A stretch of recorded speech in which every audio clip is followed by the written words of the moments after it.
Vote মিটতেই দুর্গাপুরে আগ্নেয়াস্ত্র নিয়ে দাদাগিরির অভিযোগে এক ব্যক্তিকে গ্রেফতার করল পুলিশ। দুর্গাপুরের কোকোভেন থানার নবওয়ারিয়া এলাকার ঘটনা। পুলিশ সূত্রে খবর, ধৃতের নাম রঞ্জিত সিং।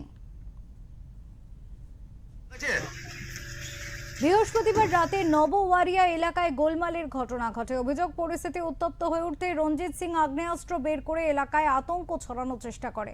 স্থানীয়দের দাবি, দীর্ঘদিন ধরেই এলাকার দাদাগিরি এবং ত্রাসের পরিবেশ তৈরি করেছিল সে।